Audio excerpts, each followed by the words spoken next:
Tu buena parte es una canción que surgió de forma muy orgánica, a pesar de que habíamos separado unos cuantos días para dedicarnos a escribir canciones. Particularmente esta surgió antes de la jornada de trabajo, ni siquiera habíamos desayunado. Yo llegué ahí al sofá, comencé a hacer una progresión random en la guitarra. Y luego apareció Diego y comenzó a tararear sobre la progresión. Luego, cuando teníamos medio algo, apareció Melanie y Jorge y le fuimos dando forma hasta que teníamos la melodía de la canción que sonaba así como himno. Y bueno, cuando escuché el sonido, recordé que siempre habíamos querido hacer una canción que conmemorara todo lo que pasa en Semana Santa, la venida de Jesús, su sacrificio, su resurrección y todas las implicaciones de eso. Y cuando ya teníamos la melodía ya estructurada, le llevamos la propuesta a Carlos de hacerla así, con ese tema de Semana Santa. Y bueno, ahí el reto estaba en la letra. Y creo que básicamente el nivel de dificultad de la letra estaba en que dijéramos algo que tuviera una profundidad que nos permitiera ver esto desde otra perspectiva que nunca hubiésemos visto. Y ahí es donde Carlos aparece con una frase que para mí es el factor X de esta canción, y es cuando dice que tu buena parte he sido yo, es el final del coro. Y digo que es el factor X porque no sé si recuerdas la historia en que Marta y María, Jesús las va a visitar y Marta está como súper afanada en sus cosas. Y de pronto le dice a Jesús que regaña a María porque no está ayudándola, y Jesús le dice, no, Marta, tú estás muy afanada y estás muy como abrumada por muchas cosas, pero María ha escogido la mejor parte y no le va a ser quitada. O sea, la mejor parte era como escoger a Jesús en ese contexto. El punto es que quizás siempre hemos como visto esa parte de la historia, que es, para nosotros escoger la mejor parte es escoger a Jesús, pero lo que nunca yo había por lo menos comprendido o visto desde esa perspectiva es que para Jesús escogernos a nosotros fue la mejor parte también. Es decir, así como para nosotros Él es la mejor parte, para Él nosotros somos su buena parte. Todos conocemos la historia cuando los primeros discípulos de Jesús decidieron seguirlo.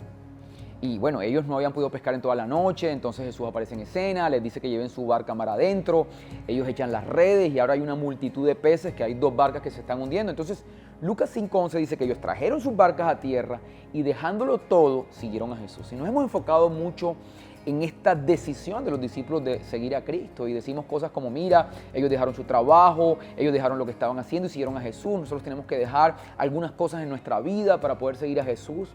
Pero si tú revisas con detalle, te vas a dar cuenta que Jesús estaba en una costa pesquera, había mucha gente, dice la palabra ahí en Lucas, que la gente lo estaba apretujando, había muchas personas y entre todas las multitudes que habían, entre todas las barcas que habían en ese lugar, Jesús decidió escoger la barca o estas 2 barcas de estos pescadores, donde estaba Pedro. Jesús decidió escogerlos a ellos. Y la historia de la vida de estas personas no inició cuando ellos decidieron seguir a Cristo. La historia de la vida de estas personas empezó cuando Jesús entre todas las personas decidió escogerlos a ellos. La historia de Pedro y de estos pescadores no empezó cuando empezaron a tomar buenas decisiones o cuando decidieron escogerlo. Empezó cuando Jesús se fijó en ellos, y creo que esa es tu vida y la mía.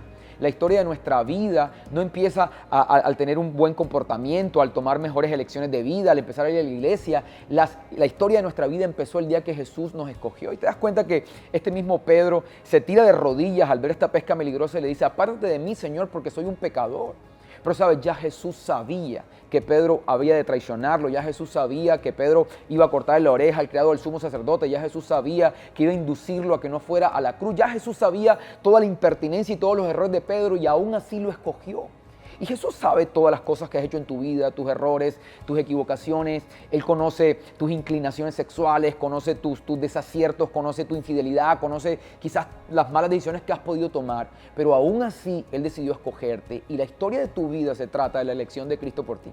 Yo creo que este álbum, que se llama La Mejor Parte, no lo vamos a poder entender a profundidad si no comprendemos primero que nosotros no escogimos a Dios, fue Dios quien nos escogió a nosotros. Y nuestras preferencias siempre se van a ver inducidas, siempre se van a ver transformadas por la elección de Jesús por nosotros. De eso se trata esta canción y de eso se trata este primer EP, Aquí, Amén. Bueno, desde el día 1 en el que supe que iba a interpretar esta canción y supe que no íbamos a grabar la canción en esta ciudad, sino que íbamos a viajar a Medellín, yo tenía ciertas expectativas con la canción, tenía ciertas expectativas con la experiencia. Yo sabía que iba a ser bueno, pero desde el momento en el que nos bajamos del avión, o sea, fue increíble. El ambiente era perfecto, el clima era inmejorable. Y cuando entramos al estudio a grabar, el ambiente que estaba en medio de nosotros es algo que es difícil de olvidar. En ese momento yo supe que teníamos un respaldo distinto cuando fuéramos a interpretar esta canción. Yo puedo hablar de cómo lo estaba viviendo yo, no sé cómo lo estaba viviendo cada una de las personas que estaban ahí, pero en ese momento era como si la canción tuviese un doble cumplimiento en mi vida. Además de que era consciente de que Dios me había escogido para cambiar mi vida, para darle un nuevo sentido. También me había escogido para cantar esa canción en específico. Y es algo que yo no voy a olvidar nunca. Y en serio, creo que esta canción va a tener un alcance distinto.